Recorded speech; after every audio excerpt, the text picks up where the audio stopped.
accurate control, more detailed graphics, more levels of play. Awesome! The Sega Master System comes with power. Hello and welcome to Replay Retro. I'm Matt, and today we're going to be taking a look at Nintendo Entertainment System's closest rival. I'm talking of course about the Master System by Sega, a company which, as we all know, would go on to become Nintendo's main rival throughout the late 80s and most of the 90s. Gamers in the West already knew Sega for their arcade games such as the classic Zaxxon and Hang-On. However, it wouldn't be until 1987 that we actually saw a console from them. That's a whole 2 years after the Nintendo Entertainment System brought the video gaming market back to life in the West. But in truth, the earliest version of what would become the Master System was already out in Japan in 1983. That's the same time as Nintendo's Famicom. The SG-1000 was a simplistic machine in both looks and technical specifications, featuring a simple case and solitary wired joystick controller compared to the technically fresh-looking D-pad of the Nintendo system. It was also incapable of scrolling graphics, and would therefore not have been capable of taking the Famicom on head-to-head. In fact, the system had much more in common with the MSX series of computers than it ever did with Nintendo's game console. The SG-1000 also had a bigger brother retailing for twice as much in the shape of the SC-3000. This system was much more powerful and featured a built-in keyboard, as Sega were trying to enter the computer market, and were still not totally focused on a gaming platform. Then, in 84 and 85 respectively, Japan saw the releases of the Mark II and Mark III versions of the SG-1000, each featuring significant upgrades on their predecessors, including a card port, better controllers, improved sound, and of course a much needed memory boost. Sega were now literally a hair's thickness away from the Master System, and their first real chance to cross control pads with Nintendo. By 87, Sega had abandoned their home computer ambitions and focused more intently on console development. The Mark III got a new black and red case and was ready for release in Western markets as the Master System, with a new control pad which was a lot more similar to the NES's pad, and built-in games Hang-On and Safari. However, the system did not include the FM sound chip from the Mark III, and the music in many games suffered greatly as a result. In England, the Master System found massive support from developers like Codemasters and Acclaim, and in the rest of Europe it was also looked on favourably, where it took significant market share away from Nintendo, while in Brazil it quickly shot to fame, overthrowing the Nintendo console completely. However, in the US things weren't going so well, and the system struggled to make any progress against the NES, which continued to outsell it by a massive margin, most likely due to the enormous strength of Nintendo's US marketing team. This failure was sadly also repeated in Sega's home territory, where the Famicom was simply too firmly entrenched to be defeated. In 1990, the Master System was restyled to fit better with the Game Gear and brand new Mega Drive system into a much sleeker and more rounded case featuring a sliding cartridge door. However, it also found itself missing the reset button, as well as the MyCard slot and expansion ports. This left it unable to play MyCard games or use accessories such as the fantastic 3D glasses released for the earlier system. This new version either came with Alex Kidd in Miracle World, or Sega's brand new mascot Sonic the Hedgehog built in, but it still didn't manage to put much of a dent in Nintendo's world market share.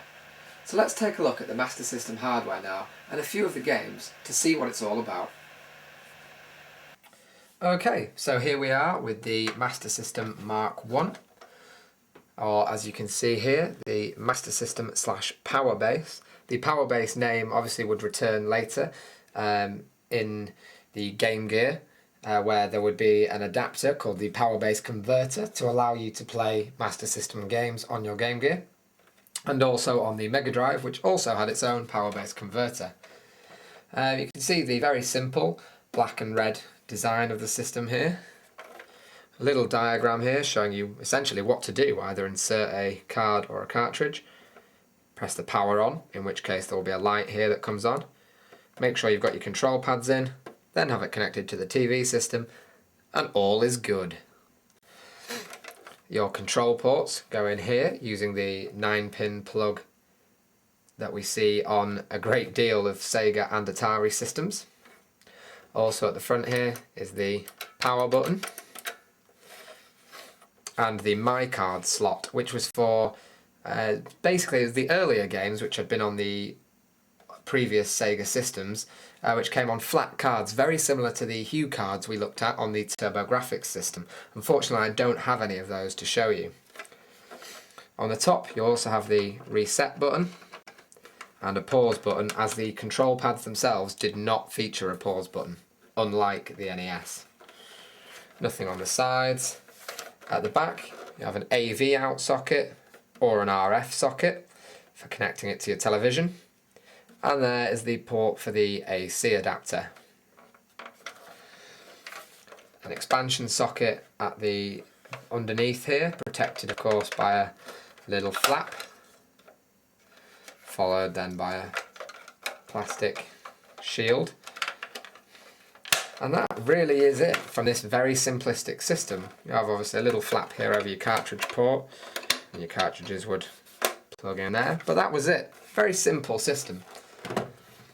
Then the Mark II came along, which instead of the push power supply had a switch on off, but did away with the LED light. So there's no light on here to tell you it's on. You only have the fact that it's switched to the on position. The reset button is also gone. However, the pause button is maintained here. That's still there. The cartridge goes in here now under this flap, which is a much more solid, snappy fold. On the front, you now just have the controller ports. Obviously both systems are fine with the same controllers, but you'll notice that the MyCard slot is gone, so the system is not compatible with the MyCard games, which is a real letdown really, as much as they didn't come out as much over in this country as they did in Japan. It would still be nice for the system to be able to use both, but obviously this was Sega trying to save a little bit of money and give people a cheaper option now that the Mega Drive had arrived. Nothing around the side. At the back you'll see the AV out port has been done away with, and you now only have the RF out and AC adapter ports. And on the underneath you will also find there is now no expansion port at all. The control pads for the system look like this, which as you can see are very, very similar to the NES pads, although the pad itself has 8-way position so that you can see the diagonals a little bit better, which I prefer to the NES pad.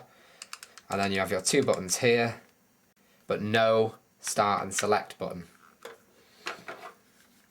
You then have that standard plug there to connect it to your Master System console. The games themselves come in the same cases as the Mega Drive games would. Nice hard plastic cases so your cartridge was not going to get damaged. Great idea from Sega. This is Back to the Future Part 2, not a very good game. And then your actual game will be a cartridge just like this one, which plugs very firmly into the top.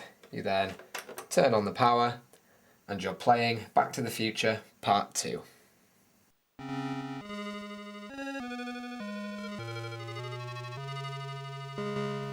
Listen to that theme tune. Doesn't matter how you hear it, what's playing it, that theme tune will always be amazing. And for an 8-bit rendition, this is pretty good. Shows what the Master System's audio could do even without the FM chip. I almost don't want to press fire to play, because the game goes downhill from here. Oh god, here we go. Okay, so this little intro scene is quite cool. Marty, you've got to come back. Where? Back to the Future, you get the idea. So, here we are. It's a little hoverboard thing at first. It's quite difficult actually to dodge everything because the controls are quite sluggish on it. It's mildly entertaining, anyway. Why would you slip on the oil, by the way? Isn't this a hoverboard? Oh, there we go, got knocked down. Try again. There are other types of level in this game, obviously it's not all hoverboarding. For example here we have a top-down section that's a little bit Zelda-esque, I suppose, really, where you're exploring and going around. Then there's a nice side-scrolling, beat-em-up almost kind of level, although the walk animation is terrible. And then my favourite, the Johnny Be Good puzzle stage. I love this stage. This stage actually makes the game worth having. And the sound, again, is really quite cool here. It's a really good 8-bit version of Johnny Be Good. I could listen to this for a little while. By the way, this puzzle is really hard to do in 20 seconds. I'm not even going to try. And that is Back to the Future Part 2. Not a game I recommend you buy, but it shows off the flexibility of the system quite well. Next up then, Pac-Mania. Just choose whatever kind of level you want. I think I'll go for the traditional kind of block maze.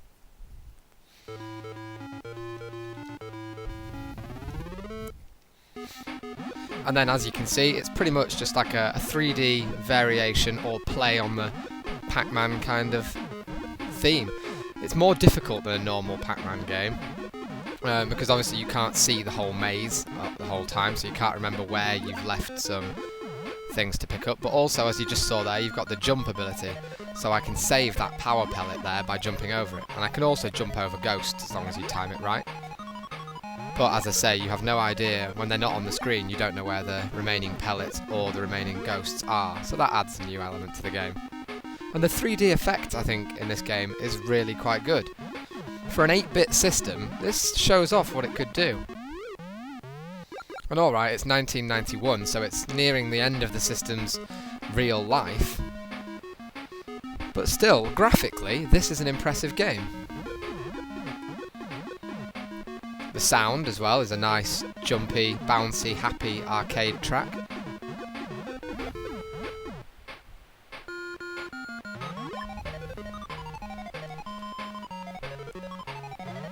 It may be quite a simple game, but again, I do feel it shows off what the Master System was capable of. It's a really smoothly animated 3D game here. Really, really playable. It captures all the playability of the original Pac-Man. Oh, I cannot believe that one got me.